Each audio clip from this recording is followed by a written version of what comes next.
আসিম আহমদ নামক এক ভাই তার আইডি থেকে প্রশ্ন করেছেন, জানতে চেয়েছেন আমির মানার সীমারেখা কি? আমির যাকে মানা হবে তাকে মান্য করার সীমারেখাটা কি? প্রিয় দর্শক, ইসলামী ইমারত বা আমির মান্য করার যে কনসেপ্ট, এটি অত্যন্ত গুরুত্বপূর্ণ একটি বিষয়। ইসলাম এ বিষয়ে সুস্পষ্ট দিক নির্দেশনা আমাদেরকে দিয়েছে। এতে আমিরের জন্য যেমন নির্দেশনা রয়েছে, ঠিক তদ্রূপভাবে যারা আমিরের আনুগত্য করবে তাদের সেই আনুগত্য করার নির্দেশনাও ইসলামের মধ্যে স্পষ্টভাবে রয়েছে। ইসলামের মধ্যে আমিরের আনুগত্য করার নির্দেশনা হলো, আমিরের জন্য নির্দেশনা হলো আল্লাহ পাক রব্বুল আলামিন যাকে যেই পর্যায়ের ইমারত বা নেতৃত্ব দান করেন তার দায়িত্ব এবং কর্তব্য হলো সে তার অধীনস্থদেরকে আল্লাহর কোরআন এবং নবীর সুন্নাহ অনুযায়ী পরিচালিত করবে। যে কোনো নির্দেশ দিবে কোরআন সুন্নাহর গণ্ডির মধ্যে থেকে তার অধীনস্থদেরকে, তার আনুগত্যকারীদেরকে সে নির্দেশনা প্রদান করবে এবং তাদের কল্যাণকামিতা করবে। এই দুটি হলো শর্ত, যে নিজের বিবেচনায় অধীনস্থদের কল্যাণকামিতা করতে হবে, স্বেচ্ছায় তাদের কোনো অকল্যাণের কামনা করা যাবে না, এবং যাবতীয় নির্দেশনা, যাবতীয় পরিচালনা এটা আল্লাহর কোরআন এবং নবীর সুন্নাহর আওতার মধ্যে থেকেই করতে হবে।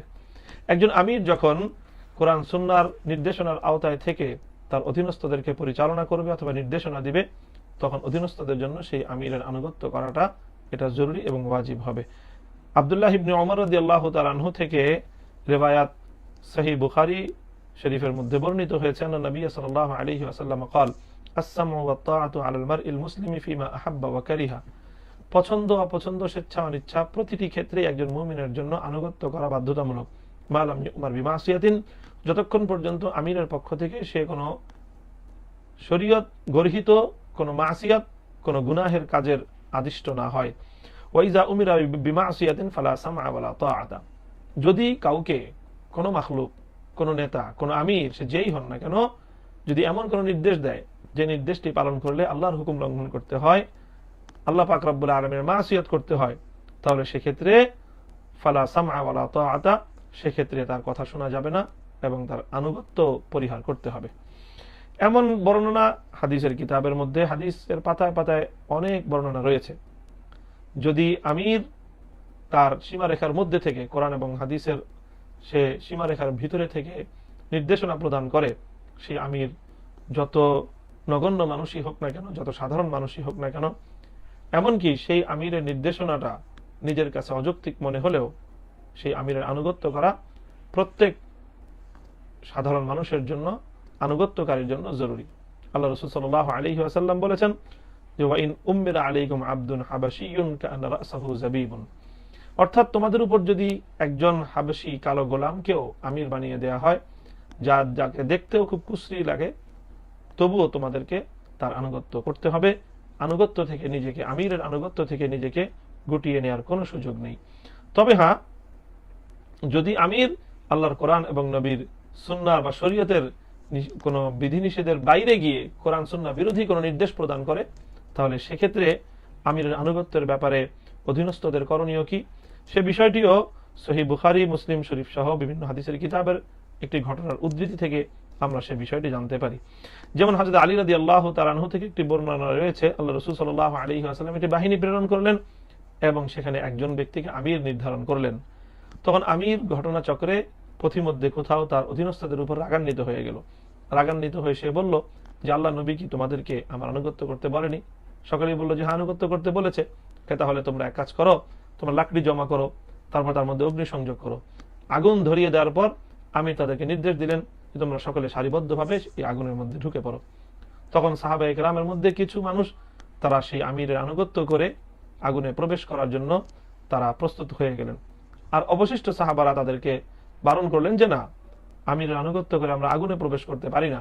এই আগুন থেকে বাঁচবার জন্যই তো আমরা নিজেদের সবকিছু ছেড়ে আল্লাহ রাসূল সাল্লাল্লাহু আলাইহি ওয়াসাল্লামের নিকটে আশ্রয় নিয়েছি, ঈমানের আশ্রয় নিয়েছি এই আগুন থেকে বাঁচবার জন্য। সেই আগুনে আমরা আবার কেন প্রবেশ করব? ইত্যবসরে এই সকল কথোপকথনের মধ্যখানেই সেই আগুন নিভে গেল এবং সেই আমিরের রাগ গোসা সেটিও অনেকটাই ঠান্ডা এবং স্থিমিত হয়ে গেল। ঘটনাটি আল্লাহ রাসূল সাল্লাল্লাহু আলাইহি ওয়াসাল্লামের কাছে এসে যখন উদ্ধৃত করা হলো, বর্ণনা করা হলো যে ইয়া রাসূলুল্লাহ, সফরে আমাদের এমন একটি ঘটনা ঘটেছিল।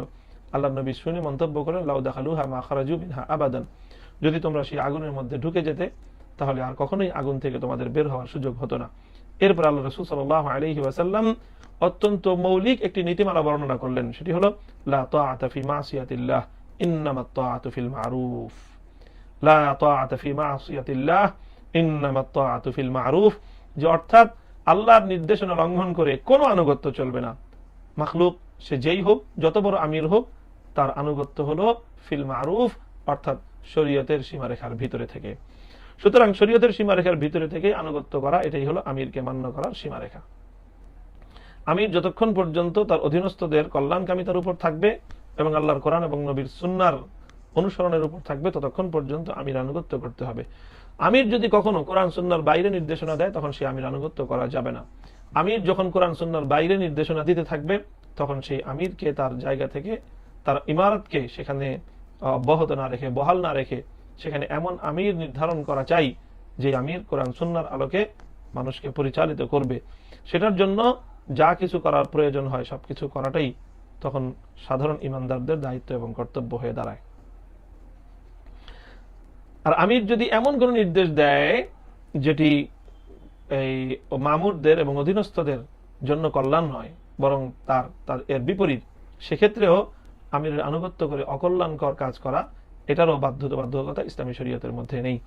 সুতরাং এই সকল কোরআন এবং হাদিসের মূল নীতির আলোকে আমরা আমিরের আনুগত্য করব, বা যে ভাই প্রশ্ন করেছেন, আমিরের আনুগত্যের এই হলো সীমারেখা, যে কোরআন সুন্নাহর সীমারেখার ভিতরে থেকে আমির যতক্ষণ নির্দেশনা প্রদান করবে কল্যাণকামিতার ভিত্তিতে, ততক্ষণ পর্যন্ত আমিরের আনুগত্য করতে হবে।